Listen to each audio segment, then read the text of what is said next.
What's up guys? Today we're going to be looking at freezing, what it is and how if you learn to do it then I'm positive you could abuse it all the way up to diamond. Now before we start, I spent the weekend at Comic-Con. I met a bunch of you guys and I kind of realized as well that most of you watch my videos with the goal of getting to diamond or having a bit of fun I guess, or even just because you like the British accent. And I'm not blaming you at all. I mean, I often sit down of an evening with a cup of tea and watch my videos because I just love that accent obviously, but that story is for another video. So moving swiftly on, freezing is also known as zoning, and it's basically where you keep the minion wave out of range of enemies. Now most commonly this happens when the enemy pushes the wave and you just last hit. There will be more enemy minions than your minions and so it's going to push into you. Now this is where the freezing part comes in, because you could just push the wave back into the middle like most people normally do, but to freeze it you want to hold the wave just outside your tower and only last hit.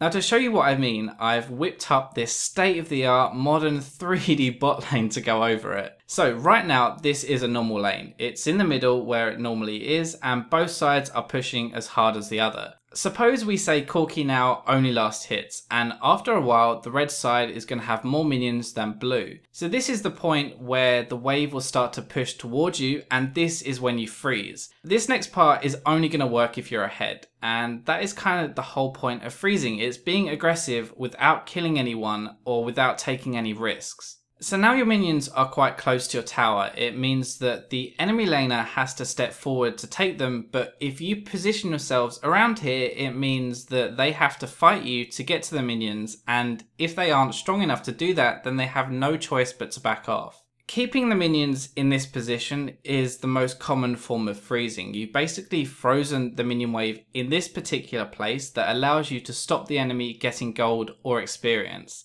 This general situation would probably freeze for a couple of minutes anyway, but to take it a step further, when all your minions die, you can tank the wave like I'm kind of showing you now until your next wave turns up, and that will keep it frozen for even longer. So this may seem kind of pointless, but let me just show you how it normally goes and why that's not always the best option. So you're in control, you position yourself ahead of the wave to force them back, but because you're pushing, it means that you're sending minions into the tower for the enemy to kill. This gives them gold and it gives them experience, and while they may miss a few CS under turret, you can hopefully see that it's not really punishing them anywhere near as much as freezing does. Okay, so that's kind of what freezing is, and now we're going to look at why. So this is going to work better in the top or bot lane rather than mid, and that's purely because mid lane is shorter and mages tend to have higher range to push the wave into tower from a distance. Now earlier I said that if you learn how to do this you can probably abuse it up to diamond, so let's kind of go over exactly what I mean. So by freezing you get gold when the enemy doesn't, you get experience when the enemy doesn't, it's basically impossible to get ganked because you're at your tower, and in reverse it's easy for the enemy laner to get ganked because they have to push up so far.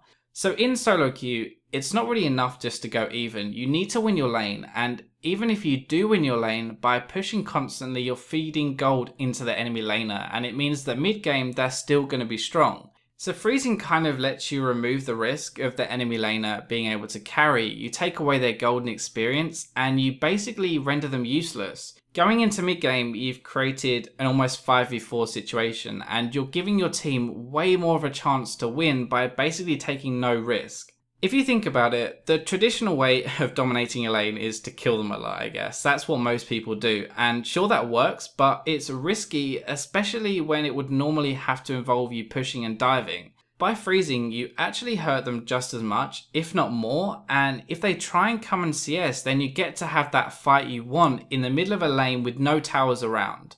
Now obviously, as with everything, there are some downsides to doing this, and you really do have to be aware of them, otherwise it can bite you right in the ass.